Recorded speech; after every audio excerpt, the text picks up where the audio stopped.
చూపుతో ముందుకు పోయినాం కాబట్టే మరి ఎక్కడా కూడా రైతుకి ఇబ్బంది కాకుండా 10 సంవత్సరాలు కాపాడుకున్నాం.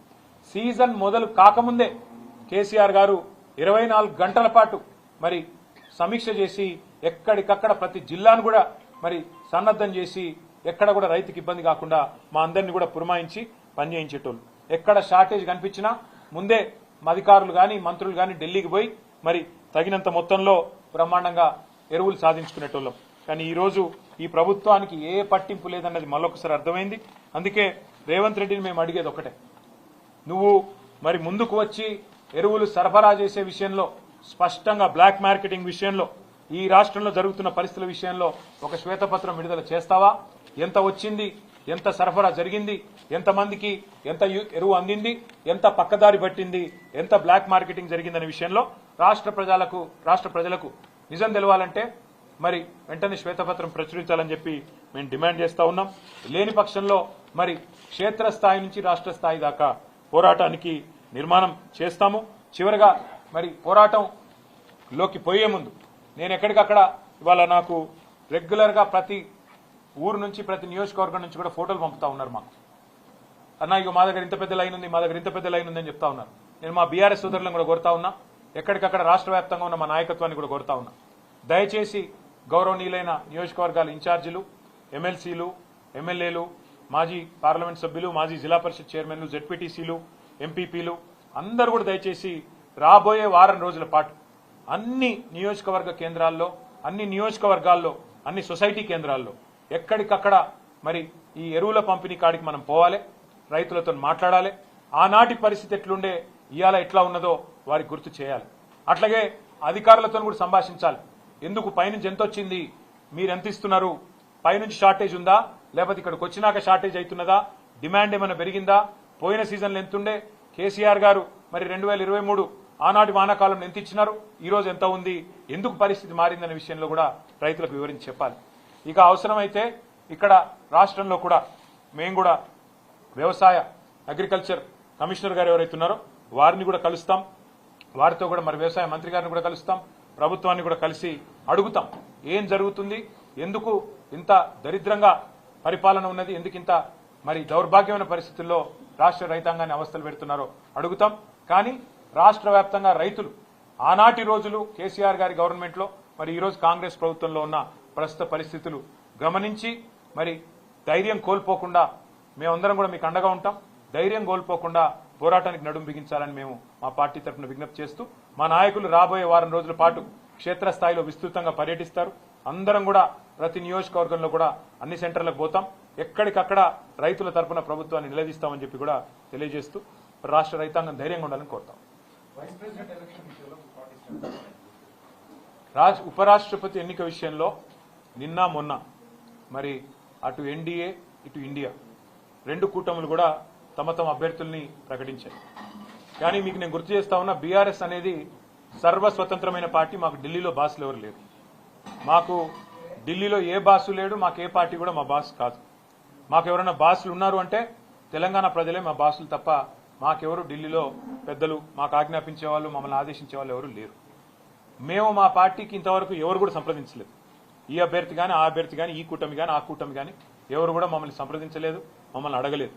మేము కూడా ఒక పార్టీగా కేవలం మీడియాలో చూసిందే తప్ప ఉపరాష్ట్రపతి ఎన్నిక జరుగుతుందని మాకు ఇంతవరకు ఎవరు కూడా సంప్రదించింది లేదు, ఎవరు కూడా అడిగింది లేదు. పార్టీగా ఇంకా టైం ఉంది, సెప్టెంబర్ 9 ఎన్నిక కాబట్టి కూర్చొని ఆలోచించుకొని మేము ఎలక్షన్ తేదీ నాటికి మా వైఖరి ప్రకటిస్తాం. కానీ ఒకటి మాత్రం నేను గుర్తు చేస్తా ఉన్నా, మేము ఎన్డీఏ కూటమిలో లేము, ఇండియా కూటమిలో లేము. మాకు ఇద్దరు అభ్యర్థులకి ఎవరికి సపోర్ట్ చేయాలనే విషయంలో మాకు ఢిల్లీ నుంచి ఏ ఒత్తిడి లేదు, మాకు ఏ ఒత్తిడికి తల ఒగ్గాల్సిన అవసరం లేదు. మాకు ఢిల్లీలో ఏ బాస్ కూడా లేరు.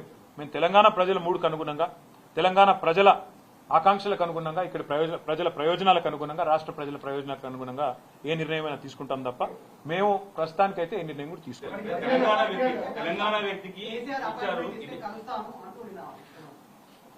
ఎవరు మళ్ళీ చెప్తా ఉన్నా, ఆయన రేవంత్ రెడ్డి గారు పెట్టిన అభ్యర్థి అయితే ఖచ్చితంగా మేము వ్యతిరేకిస్తాం. ఎందుకంటే కాంగ్రెస్ అనే ఒక చిల్లర పార్టీ, కాంగ్రెస్ అనే ఒక థర్డ్ క్లాస్ పార్టీ ఇవాళ రాష్ట్రంలో ప్రజలని ఎంత అరిగోసబుచ్చుకుంటున్నదో రాష్ట్ర ప్రజలందరికీ తెలుసు.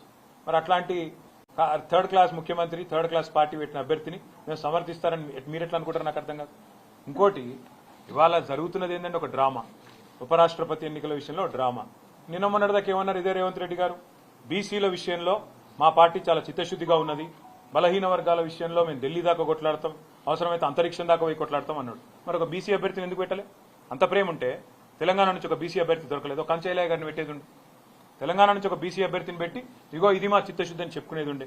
అంటే బీసీల మీద ప్రేమ మాత్రం నోట్లోనే ఉంటుంది. మళ్ళీ ఎన్నికలు నిలబెట్టే టైంకి వచ్చే వరకు మాత్రం బీసీలు కనబడరు మీకు. అట్లాంటి మీ మాటలు మేము నమ్మాలి, మీ మాటలు నమ్మి మళ్ళీ మీ వెనక నిలబడాలి. నేను అడుగుతానమ్మా, మీరేమైనా మెహర్బాన్ చేస్తుండ్రా మాకు? మేము సర్వస్వతంత్రమైన పార్టీ, మేము డెఫినెట్గా ఎన్డీఏలో లేము, ఇండియాలో లేము. మేము మా మోడీ మా బాస్ కాదు, రాహుల్ గాంధీ మా బాస్ కాదు, తెలంగాణ ప్రజలు మా బాసులు. వాళ్ళ ఆలోచనకు అనుగుణంగా వాళ్ళ అభిప్రాయానికి అనుగుణంగా మా నిర్ణయం ఉంటుంది. ఇక్కడ ఒకటి మాత్రం వాస్తవం, రెండు పార్టీలు దొందు దొండేనండి. కాంగ్రెస్ బీజేపీ రెండు కూడా దొందు దొందే. తెలంగాణను ఇద్దరు కూడా ముంచినోళ్లే. 11 ఏళ్లు బీజేపీ ఏం చేయలే, 2 సంవత్సరాలకు 20 నెలలుగా కాంగ్రెస్ ఏమీ చేయలే, ఇచ్చిన ఒక్క మాట నిలబెట్టుకోలే. ఆ ఇద్దరు అభ్యర్థులను మేము అంత సీరియస్ గా తీసుకోవాల్సిన అభిప్రాయం ఆలోచన ఉంటుందని నేనైతే వ్యక్తిగతంగా అనుకోను. కానీ పార్టీగా, ఎందుకంటే నా ఒక్కడ అభిప్రాయం పార్టీ అభిప్రాయం కాదు, పార్టీగా మేము కూర్చుని ఆలోచించి డెఫినెట్ గా మా ఎమ్మెల్యేలు ఉన్నారు, మా ఎంపీలు ఉన్నారు, మా ఎమ్మెల్సీలు ఉన్నారు, మా ఇన్ఛార్జీలు ఉన్నారు, మా స్టేట్ కమిటీ ఉంది, అందరం అవసరమైతే పెద్దలు కేసీఆర్ గారితో మా అభిప్రాయాలు చెప్పి ఒక పార్టీగా నిర్ణయం తీసుకుంటాం. వ్యక్తిగతంగా నేను అనుకోవడం మాత్రం రెండు కూడా దొందు దొందే. కాంగ్రెస్ బీజేపీ రెండు దొందు దొందే. రెండు తెలంగాణకు పనికొచ్చే పార్టీలు కాదు, రెండు ఢిల్లీ పార్టీలే. వాటిని పట్టించుకోవాల్సిన అవసరం కానీ వాటి రాజకీయం గురించి ఆలోచించాల్సిన అవసరం కానీ లేదు అనేది వ్యక్తిగతంగా నా అభిప్రాయం.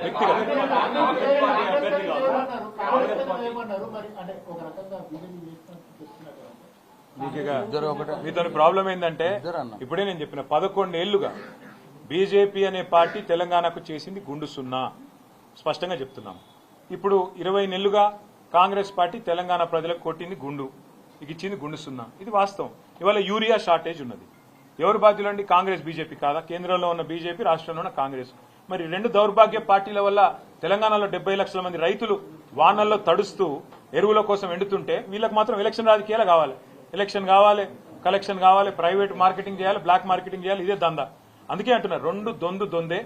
నా వ్యక్తిగతమైన అభిప్రాయం ఒక వ్యక్తిగా రెండు పార్టీలు కూడా మనకు తెలంగాణకు చేసిందేమీ లేదు, పట్టించుకోవాల్సిన అవసరం లేదని నా వ్యక్తిగత అభిప్రాయం. పార్టీగా మేము ఎన్నిక డేట్ దగ్గరకు వచ్చినాడు నిర్ణయం తీసుకుంటాము, అప్పుడు మాట్లాడతాం. అని రేవంత్ రెడ్డి గారు చెప్తున్నాడంటే నువ్వు అర్థం చేసుకోవచ్చు. రేవంత్ రెడ్డి గారి మాటను కూడా మీరు నమ్మితే నేనేం చేయలేదు. అంటే ఇప్పుడు నేను ఒక మాట అడుగుతాను మిమ్మల్ని, మీరు అర్థం చేసుకోండి. రెండు పార్టీలు కలిసి ఒక స్టేట్మెంట్ ఇవ్వమనండి. సెప్టెంబర్ 9 లోపల రాష్ట్రానికి సరిపడా, ఇవాళ మాటిస్తున్నాను, రాష్ట్రానికి సరిపడా యూరియా, ఓకే, 2 లక్షల మెట్రిక్ టన్నుల యూరియా ఇంకా అవసరం మనకి. ఎవరు ఇస్తా అని స్టేట్మెంట్ ఇస్తే వాళ్ళకి మేము మద్దతు ఇస్తాం. చలో రాష్ట్ర రైతుల తరఫున మాకు 4 ఓట్లున్నాయి పోయి, ఎవరు ఇస్తా అని చెప్తే 2 లక్షల టన్నుల ఎరువు ఎవరు ఇస్తాము అని స్పష్టంగా ప్రకటిస్తే, మోడీ గారన్నా ప్రకటించాలా, రాహుల్ గాంధీ గారన్నా ప్రకటించాలి, మేము ఇస్తాం. ఏడొచ్చింది మీకు 6 గ్యారెంటీలు వచ్చినట్టే ఉన్నది. కానీ మీరు నమ్మితే మీ కర్మ, అది నేను చేయలేను. తులం బంగారం కూడా వచ్చేసింది, 2500 కూడా వచ్చేసినాయి, రైతులందరికీ 15,000 కూడా అడ్డాయి.